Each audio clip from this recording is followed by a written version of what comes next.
அது எங்க சொல்றாரு பாருங்க.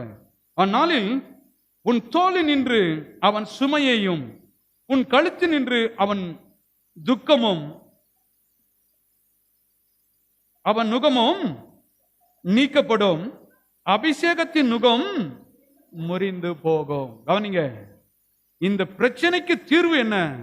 தேவ வார்த்தை என்கிற அபிஷேகம் உனக்குள்ளே போகும் பொழுது உன்னை பலவிதமான கட்டுகளில் இருந்து, பிரச்சனையிலிருந்து தேவனுடைய வார்த்தை விடுதலை செய்யக்கூடியதாய் இருக்கிறது. நிறைய பேருக்கு பெருக்கம் இல்லை, ஆசீர்வாதம் இல்லை, சந்தோஷம் அது ஒரு பெருக்கம் தான். குடும்பத்தில் சந்தோஷம் இல்லை அப்படின்னா என்ன அர்த்தம்? அந்த சந்தோஷத்தை கொடுக்காமல் இருப்பதற்கு பின்பாக பிசாசு நின்றுட்டு இருக்கிறான்.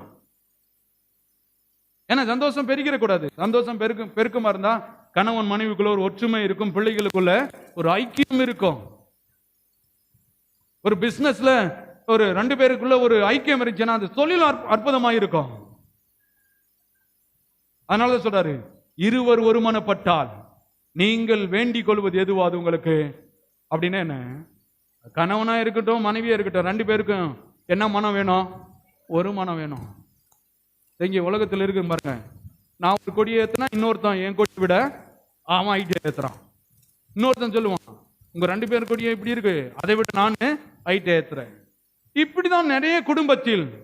கவனிங்க, நீ இப்படி பண்ணியனா நான் இன்னும் உன்னை விட அதிகமா பண்ணுவேன். இப்படிதான் இன்றைக்கு அநேக. அப்படின்னா என்ன? அந்த எண்ணங்கள் உள்ளங்கள் வரும்போது நல்லா தெரியும், வேத சத்தியம் அந்த நுகத்தை போய் என்ன பண்ணல, முறிக்கல, உள்ள போகாதனால அந்த சுமை எப்படி இருக்குது? உள்ளவே இருக்குது.